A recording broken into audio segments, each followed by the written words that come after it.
let's have this. Let's make this interactive. Wouldn't you then agree that there is a level of idiocy even among us middle class? Because you think because you can afford a 4-wheel drive or live in some leafy suburbs or send some school, that you are actually suffering more. I'm in a group of friends that are actually interested in mental health in this country. Because one of the things that, by the way, we are not discussing here, I mean, we should be discussing one of these days, is how people are mentally sick in this country. They are stressed out. People are committing suicide because those things Muluka as enumerated are actually hitting them below the belt. People now have got suffering from high blood pressure, depression, committing suicide, serious divorces now. In fact, as I've done a couple of divorce cases myself, and OGOLLA will tell you, one of the grounds for divorcing now is not even timpango ya kando. Yeah. But seriously, the number one is financial stability. It's no longer even about cheating or these other things. It's actually financial stability, and therefore it's causing people distress. And it's precisely because of what Muluka has said that we do not interconnect this body policy decision and the things that we are going through. We want to live a good life. We want to take our kids to the best schools. But it comes with a lot of stress. I mean, we are not multi-millionaires in this country. Yes, we try to work hard. But the system is actually distressing us the way we do things. And for me, there I say, therein lies another problem. Can we today say, as one of the most educated countries in sub-Saharan Africa, that we actually have an education which we apply to our decision making? You know, which we apply to change the context in which we live. I think for me, there is a level in which we can accept we are not educated. What are your thoughts on Maraga? Maraga bows out. Well, I think for me, Maraga, I like the fact that while he has been bold, he's been able to put certain things actually on the table, whether people agree with him or not, even to gather the courage, you know, to nullify that election in 2017. Yes. And one of the things that I think I learned from Maraga, even as he was nullifying that election from, say, a Supreme Court perspective, he actually went back into his value system. If you remember his words, his opening remarks, that he says that something about the fear of God and something, I can't remember the exact words. He reflected inwards. What do I believe in as Justice David Maraga? He said, if this is my value system, I cannot run away from that for political expediency. And therefore, he went to boldly announce that nullification. So the second thing that I will remember Maraga for is the courage to pen that letter to the president and tell him, Parliament has failed to pass a law to bring gender balance. Dissolve Parliament. I mean, that's really bold, and I think Maraga has actually raised the bar a little bit higher. And I can tell you, next week I'm in a Zoom conference with the Supreme Court of Mali, and one of the things they actually want to understand is what guided the Supreme Court of Kenya in making the kind of decision it made, because it impacted on a political transition. Yes. So Kenya, what Maraga has done for us as a country is that we are actually now becoming a case study in terms of what led us into making this decision. And I think an event stemming from Maraga, let me also just bring in another judge that I admire, Justice John Mativo. If you remember the contestation around the repeat election, you know, where, again, the Handshake brothers actually had all captured IEBC, and that they forced IEBC to only gazette the two of them. Yet there were 6 presidential candidates. And according to the Supreme Court judgment, if you recall, under Article 140 sub Article 3, the election was a nullity ab initio, as if it never happened. Therefore, go and repeat it, afresh. Those are the words. But see, when the same political suspects went and captured the Electoral Management Body and gazetted themselves only and excluded the 6 others, I went to court, if you recall, and Justice John Mativo gave a very bold judgment, which for me I think speaks a lot about the manner in which this judiciary, I mean, we're not saying everything is perfect in the judiciary. There's never perfection, even in us as human beings. But I think what Maraga has done, even those 2 events alone, for me, I think will remain in the annals of history, and we'll remember him for just the courage to tell the president, I'm sorry, this parliament has failed, dissolve it. This election was irregularly and illegally transmitted. I'm nullifying it. Period. OGOLLA, how do you think is to judge Maraga? My prayers and blessings go with CJ Maraga as he proceeds to retirement. He's done an excellent job. Closer to your mic. Pull your mic a bit. Yeah, I'm saying that my prayers and blessings go with CJ Maraga as he proceeds to retirement. He's done an excellent job. in a very poisonous and difficult political context. You remember that the CJ has been complaining bitterly about defunding of the judiciary, which is a terrible thing because the judiciary is an anchor to our democracy by our constitutional design. The judiciary has been defunded, it has been delegitimized, called Wakoras. He stayed strong. I think at one point, he said he couldn't take it anymore. He started speaking for himself and not waiting for other people to frame to how to defend the judiciary. That kind of desperation was timely for that moment, but it also indicts us as Kenyans because, you know, in terms of courtesy and committee between offices, you shouldn't be having the judiciary and the Chief Justice and the President through the Attorney General caught up in a bitter exchange, you know, of words, you know, not so courteous words. It doesn't over. But you see now when you're pushed to the limit and you're constantly, routinely being bastardized, you've got to reach a level where you can stand and fight for yourself. He's done an excellent job. I think insofar as the nullification of the election is concerned, it's a big win, but I think there's not been a follow-up. The thing is this. Yes. If you look at the way our laws work and our political context, the Supreme Court cannot nullify an election and then nullify the fresh election again. These are the practical reality. So there are some action points and follow-up within the entire political infrastructure. You know, if the Supreme Court reading the law and preserving the integrity of the electoral process and the outcome and arriving at a conclusion that the election was managed in a manner that offends the Constitution and orders a fresh election, and then as the key petitioner, you then refuse to participate in that fresh election, you delegitimize that fresh election, you bastardize the entire electoral process, you know, you put the judiciary in a very difficult and painful position, such that even if there was reason to nullify that election, they say, hey, wait a minute. Our role is not, I think democracy should be incubated outside courts. Yes. Our role is not to mature our democratic processes. Our role is to apply the law. So I think the political leaders have not harnessed the potential that existed in the nullification of the presidential election. Actually, they demoralized the judiciary. I can tell you, at their hazard, we will wait a very long time before we can see another nullification. Because all of us need to be co-opted in the philosophy of compliance with the Constitution. You can get a positive order, then you don't act on that order, you know, and then you corner the judiciary next time to be proactive. I mean, we talk. The thing is this. The law is not removed from common sense. Neither are judges immune to reason. They will look at the political environment in which they operate. Then they look at the law. Then they will identify the disjunction. Then they'll begin to ask themselves difficult questions. Do we want to nullify an election and then be bastardized by the beneficiaries of that nullification, who then also, because of the handshake politics, can also now begin to take a position that antagonizes the judiciary? The position of the ombudsman and the confluence of ideology between the political elite really betrays the independence of our institution called the judiciary. And I think they are taking notes. We will demoralize them, and they'll reach a level where they say, we want our judges to sit here without even drinking water, writing papers, printing, because funds have not been disbursed. The CJ Maraga said, if you look at the infrastructural development going on, it is from donor partners, and he said it more than once. He said it more than once when during the launch of the online e-filing system, and I was there.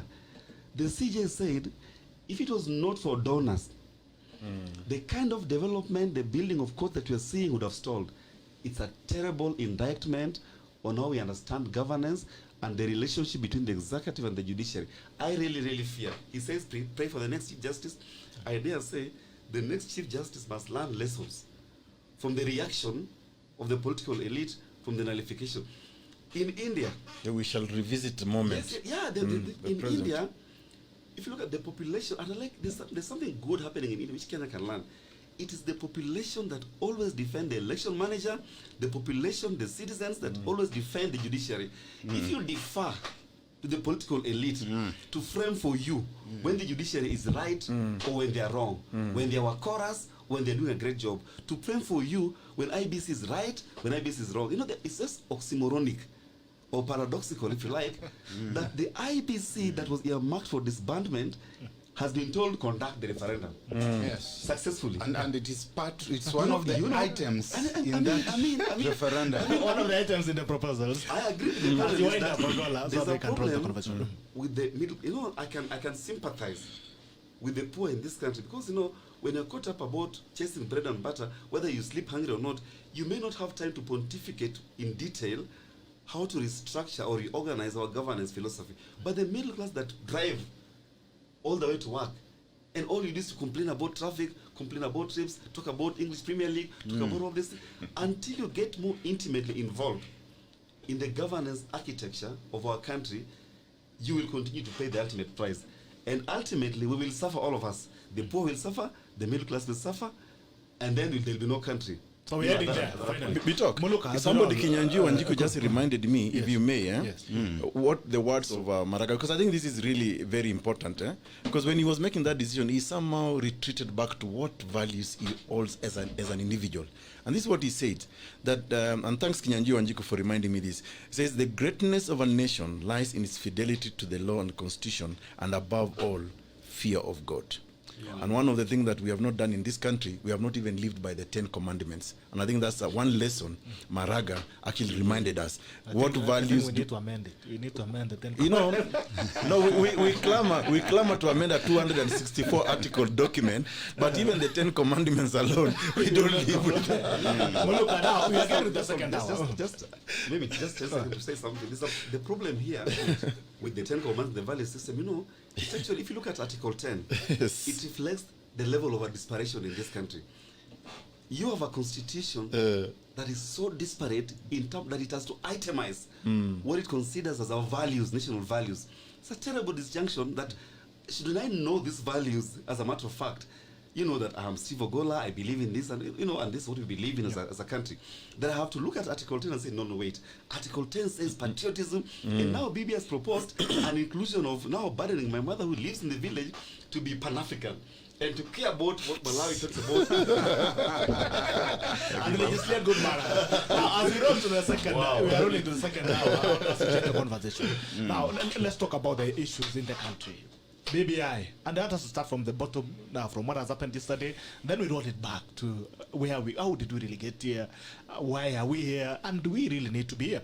Yesterday, the signatures were submitted by NASA guys, but led by Junaid Mohammed, and we had some other guys from Kanu and all that. Our good guy from IBC, Chepkati, say that you're a good brother. He has said, the only time I'm going to work on this thing is when we get funding. It will be a very interesting place to be in. When we're talking about not having money to get insurance for doctors, to fund the medical sector, I mean, it will be, and I think this guy is throwing in the jibe to the government. You've given me this, now show me where the money is. Pick it from there. I think our priorities are certainly upside down. We're trying to walk on our head while our feet are up in the skies, and assuming that that will make us a better country. I say this basically because if you go back to the whole BBI handshake process where it began, and you have asked that we go to the beginnings. Even before we roll to that will be the next conversation. But now Chebukati is saying he wants money to verify the signatures. Of course, he must have money to verify the signatures. And I've seen that there's been a bit of a spat between him and one of the BBI brothers, that he has indicated that overall they will need about 14 billion shillings for the proposed referendum. And Raila Odinga says that he thinks they will need 2 billion Kenya shillings. I do not know where Mr. Odinga has done his budgeting and how he has reached that conclusion. But needless to say, they will need funds. I do not know whether it's the 14 billion that he talks about. We have been told that in this country, the such opportunities are also gravy train opportunities. Everything tends to be inflated. So I would not be sure of how much he needs. I also don't quite understand what we mean by signatures, because I cannot remember any time that as a voter I have given the IEBC my signature. Maybe I forget, but the lawyers... They signed me in. I was signed in. Signed in EKURU. Anyway, EKURU, hold it there, Muluka. EKURU, let's restrict it there. The issue of Chebukati asking for money. Do you think where the government is? Where is the money? Where is the First of all, you know, are we going to get a loan? Actually, I think the signatures. I think I'm having the last. I'm going to have the last laugh on this one. Now I've just done little calculations here. Yes. If 1.4 million signatures that was submitted by Punguza Mzigo Kenya last year took Chebukati 5 months, let's do some calculation. How many months will it take for 5 million signatures that BBI has done? Just done a quick calculation, it will take 17 months to verify. Yeah, and it's true. Muluka is saying IEBC does not have a depository of signatures, but it has a depository of IDs and names and where we vote from. So Chebukati is right, because Chebukati used the same argument in our case. He said, I don't have money. And they wrote to Treasury. Treasury told them they don't have money. And there was a constitutional requirement that you must actually verify these signatures. Now, we know that UKURU attorney has said that we are broke and that we should prepare ourselves for hard times. So first and foremost, they should tell us, in fact, we should even now demand the 14 billion that is assigned to BBI. Where is that money coming from? Unless they use the same money, because the verification is part of the referendum, then they should apportion Chebukati part of that 14 billion to begin the process of verification if they want the referendum to go through. But I can also now warn Kenyans it will take 17 months.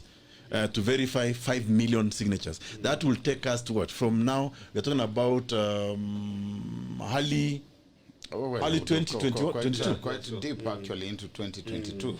Yes. When we should be going preparing to, for elections. Yeah. Exactly. Restricted there. Chebukati wants money. Do we have the money? You know, we don't have money the on the box. No, the thing is this. Many Kenyans may not know this, but IBC is heavily defunded. It's starved of financial resources. Remember, we are at that transitional period where IBC had already indicated that it had commenced, or that it had intended to commence, the boundaries review. It made a proposal. Treasury refused to release those funds, claiming that since the referendum, the boundaries review could be done between 8 to 12 years, why don't you do it after the next election in 2023? Therefore, trying to micromanage the decisional and functional independence of the commission. So in terms of the verification of signatures, if you want to hold a referendum, and EKURU is right on that, spot on. The process of verification, because now these are things that have timelines in the law. If you commence, the moment you present the signatures, actually now the law commences. Now, and there's no reverse gear until it fails at one point. So IBC needed to have been supplied with the resources prior. And the chairman is right in demanding the money, and you can't tell IBC that we're going to give you 2 billion. That is again the kind of lack of respect for an independent institution. They have to give you a calculation of how much they need to conduct the referendum and the preparation to the lead up to that referendum. So the Treasury must now release the money. It's not about political rhetoric anymore. They must release the money. Otherwise, IBC must also tell us, how are they going to verify these 5 million signatures? Are they going to hire more staff? Are they going to train them? Because it's not the commissioners. No, Ogolla, I can tell you for a fact, when they were verifying PMK, they hired over 100 clerks. I was there. Yeah. They were doing it at that institution. 100 clerks. It's a very laborious exercise. Yeah. But this discussion cannot end without us pointing out the mischief and the hypocrisy of the promoters of this referendum. We're heading there. They have been bashing IBC and saying that IBC must be replaced. All of a sudden, they now trust IBC to be able to verify the signatures. No, we must call out this hypocrisy. On the money, just to conclude that conclude the money, so that now we go to where you guys want. Let us be clear. And this time, let us stand with the commission. The verification of the signatures submitted by BBI will not commence until and after Treasury has released the full amount to cover the referendum if we get there.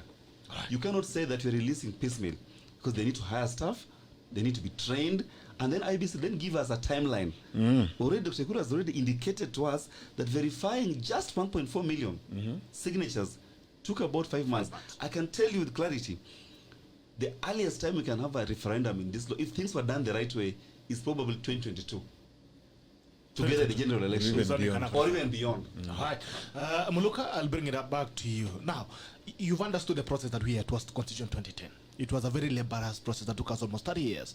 And the conversation was out all over the country. Everybody felt like we had a feeling that we needed a new dispensation in terms of the Constitution and all that. Do you feel we have a constitutional moment? Unasikia roho yako hivi kanataka katiba? First, I think that any law-abiding society has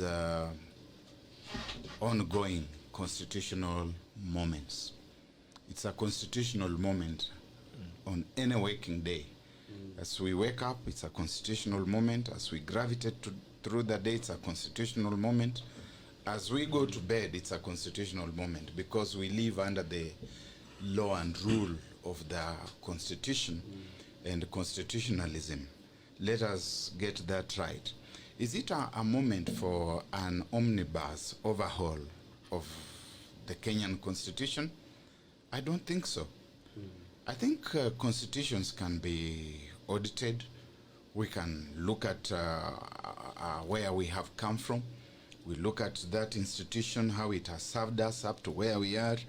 We look at where we want to go, because we must very clearly understand where we want to go. And we know that this is the mother institution when we look at all components and instruments of law, that this is the mother of them all.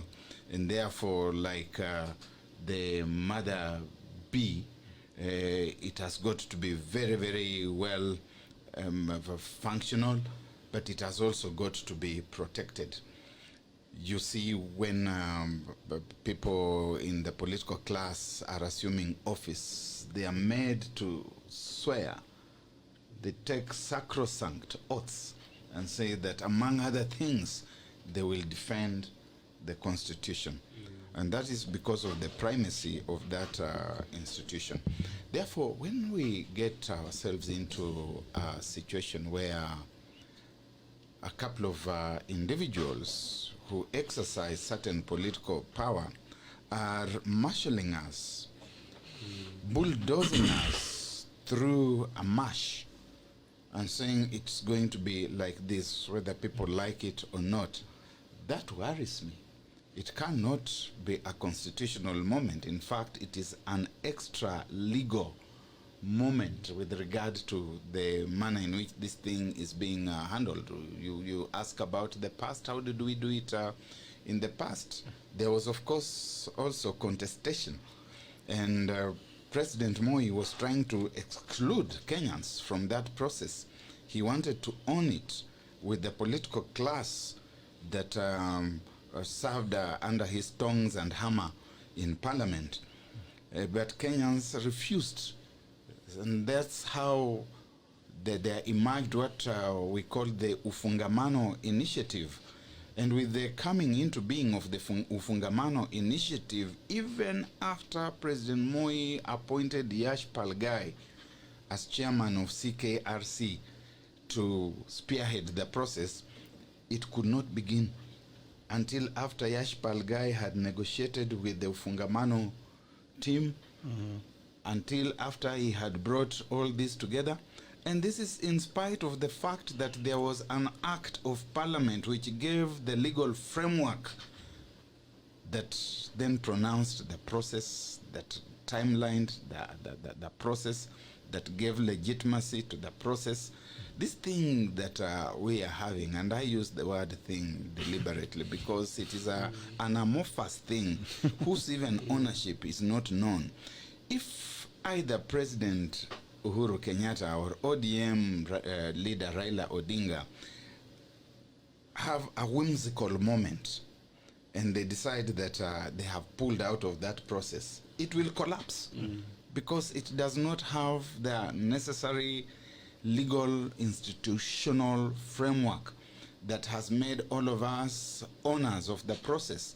And that is why one day we hear that the spacecraft is already in outer space. It cannot be brought back. Then the next day we are hearing that the owners of the spacecraft are trying to recall it.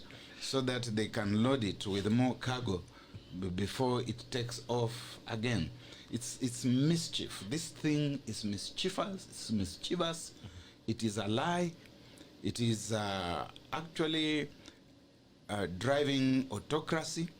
And if in the fullness of time, what is contained therein becomes real, then we are now going to institutionalize that autocracy that is being attempted by the BBI process. But I think again, Bitok. You have a consider woman? Yes, we also need to be very brutally honest. I mean, I need to repeat something I've said severally here. Let's ask fundamental questions. What really is new with BBI? Because when this thing started, and Muluka and I were in a show elsewhere where I said that BBI started as a good lie, a feel-good lie, that let's establish what ails this country. And the truth be told here, Bitok, there are many commission of inquiries and reports today gathering dust that have since established the problem with Kenya, even starting with, for example, the way we organize election. Kriegler in 2008 said that if we don't fix the manner in which we manage our election, 2007 will look like a Christmas party. And we are don't seem to be learning. Justice Philip Waki established the problem with post-election violence. A Kiumi report, Ndungu established matters to do irregular and illegal allocation of land. OUKO report, I can go on and on and on. There are so many reports in this case. Truth, Justice and Constitutional report. All of those reports establish the problem in our country. One of the problems that BBI is glossing over, and for me, I think you are sure we say things as it is. Yeah, sure. One of the problems that I don't see in BBI is how do we deal with people who incite violence post-election?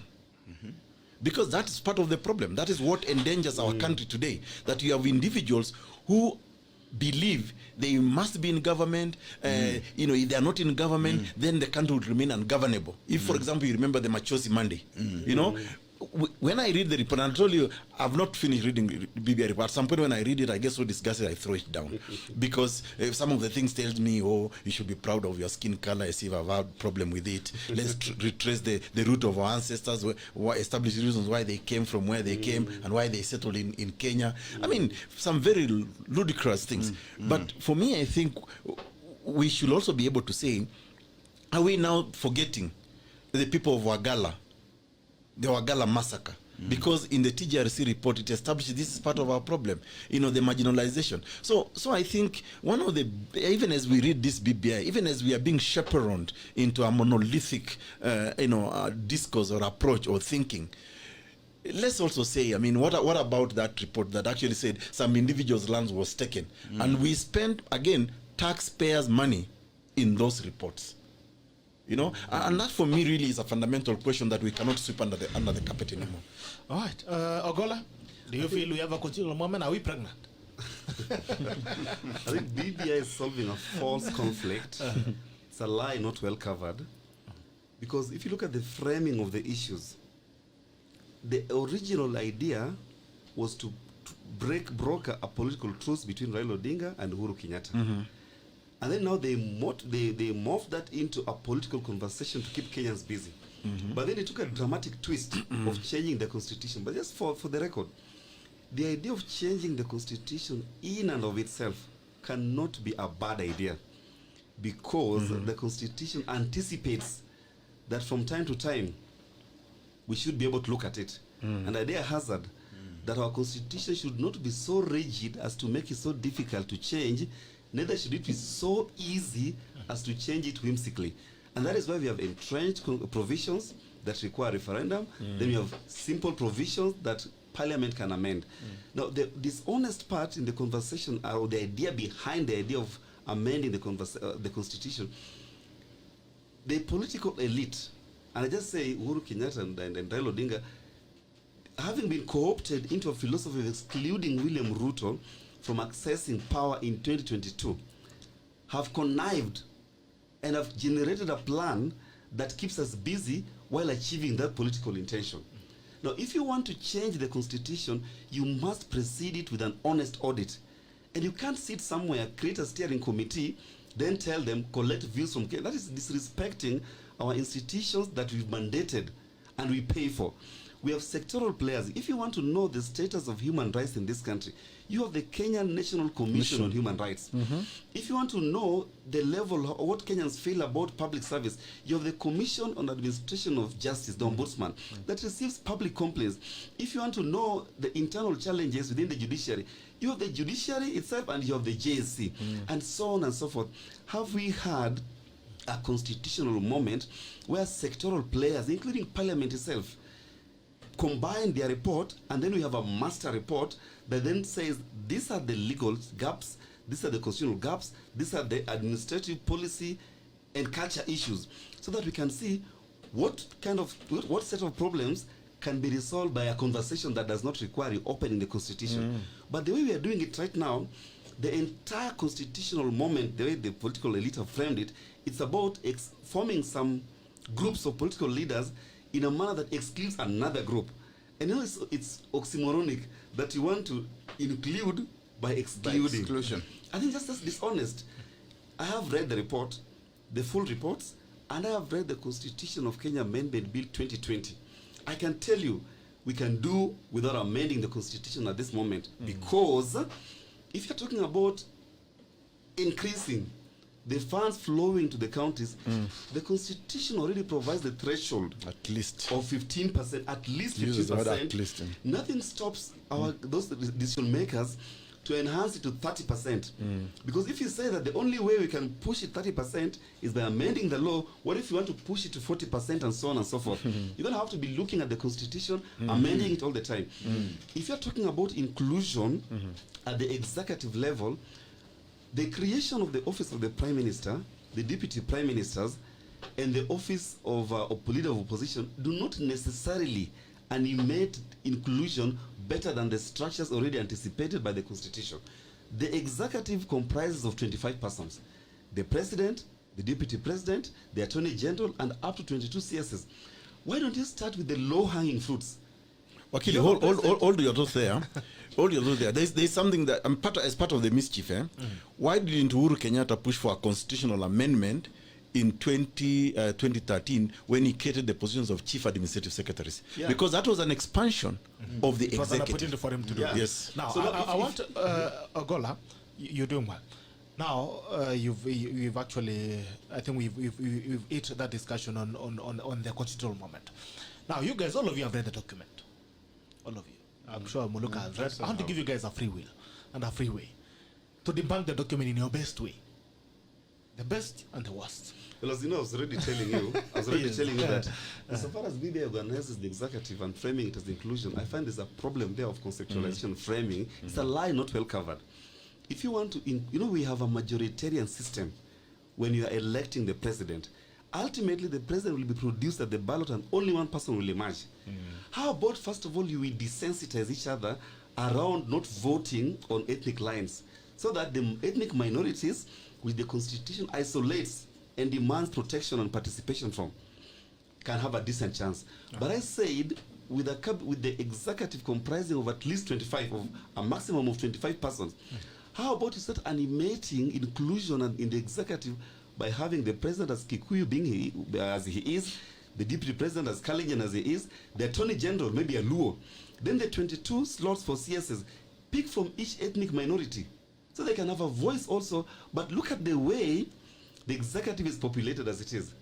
Look at the failure by the president to implement Justice Onguto's judgment that even in the next election, following the next election, which was 2017 election, a simple thing just like achieving a gender threshold, he has refused to do so. It doesn't need a constitutional amendment. If you're talking about animating inclusion in the National Assembly, there already exists mechanism, and what they needed to do under Article 100, and you're aware, we needed to pass legislation that provide for marginalized groups, and the Constitution has already defined what marginalized groups really are: ethnic minorities, marginalized communities, women, youth, and persons living with disabilities. All these groups, if you create a legal framework that ensure that they have representation in Parliament, you will be complying with the Constitution without changing the Constitution. If Parliament has already said, and they've said it, the former Auditor General, Edward Ouko, said that Parliament has refused to approve the audited accounts. They have refused. You don't need to amend the constitution to approve that. So when CRC is doing allocation, they're doing allocation based on the last audited account, which was 2014. Of almost 5 years So ago. I represented the Law Society of Kenya at the Supreme Court in this division of revenue matter. And if you look at the posture taken by Parliament, especially the National Assembly, it doesn't inspire confidence. What I'm saying is there are many ways of looking at what ails our country and what we can do to resolve those issues without arriving at an abrupt maneuver to alter the constitution. I don't have a problem if Kenyans vote to change the constitution. The problem I have is this: let us vote to change the constitution knowing that we are altering the constitution to benefit the political elite. Because if you want to benefit the masses, we can do so without opening the document. I am totally opposed, just to be sure, I'm totally opposed with the ongoing constitutional moment. You know, I'm totally opposed to the referendum because of our practical challenges right now, the money involved, and lack of a detailed audit. If it is possible, and the world will not come to an end if we shelved the Constitution Amendment Bill 2020 and had a conversation that helps us identify how do we build more unity and cohesion and compliance with the law without opening the constitution. Muluka. We don't have that moment right now. Yes, I have challenges with both the process and the substance. The process in the sense that this thing is becoming extremely polarizing, and even when it's not very clear which individual should stand at the other pole, you have people being told, if you do not agree with us, go and stand at the South Pole. We are the North Pole. When the church says that, wait, let us have a conversation, there are still issues that could be tackled. They are being told, no, if you don't want, go to the South Pole and let us meet at the ballot box. When other political voices also express concern. And, you know, ordinarily, you didn't hear that in the Punguza Mizigo. We did not tell EKURU, AUKOT, and Third Way Alliance that wait a bit, we want to add this, because they did not have their kind of draconian political muscle that the people who are sponsoring the BBI have. It is taken as a matter of course that whatever they want will go, in a sense that we have surrendered to dictatorship, that we know that if we don't like it, we may not necessarily have the capacity to stop it at the ballot. So I'm worried about the process. It's also true that when you look at the origins of this whole process, it was supposed to be a healing process, that we will not fight again during elections, that there's going to be inclusivity in government, that we are going to have a sound national ethos. But what you are seeing is a case of people who think that they can put out a fire by lighting other fires. So the process, therefore, worries me. When you look at the substance, I have elsewhere said that to me it is a sugar-coated poison, that the coating is full of sweetness. You are told that there's going to be moratorium on student loans, something that does not belong to Constitution. You are told that we are going to have tax holidays. You are told that so many women are going to get into the legislature through some very ludicrous processes, as Dr. EKURU AUKOT would say.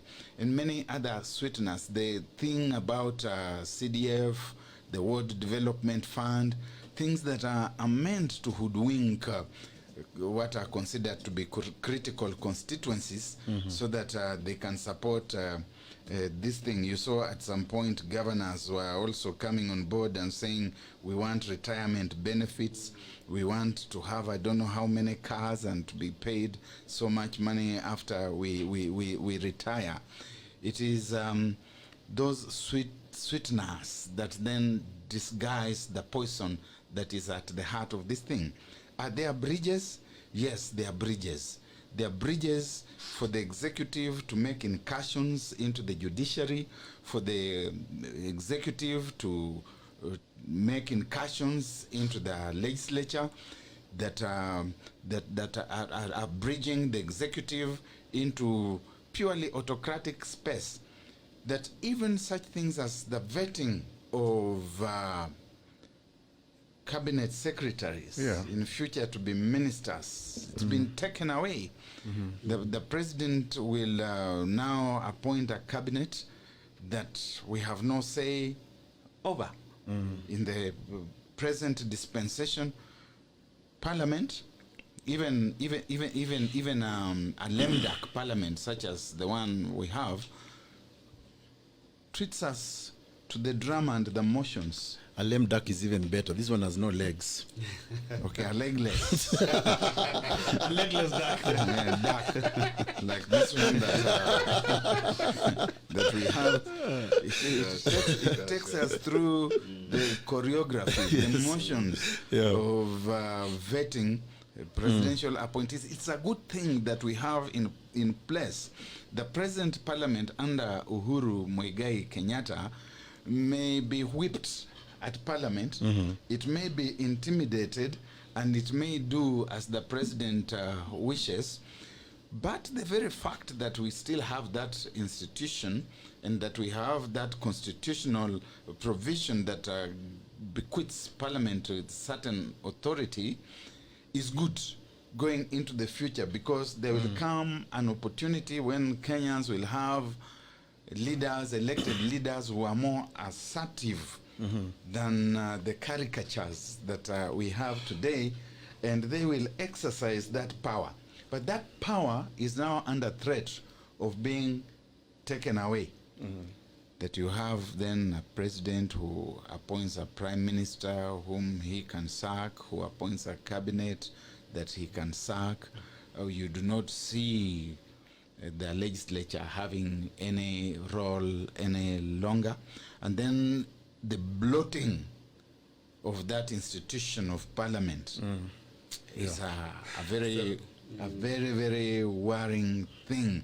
And they're not talking about it truthfully, that you could end up with upwards of 600 legislatures. Where in the world the population such as we have, on the basis of the draconian executive, on the basis of the bloated parliament, whatever other sweeteners there may be, for me as Barrack, it's a no-no.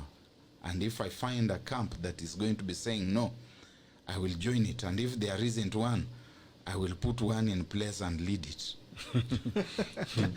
Sure.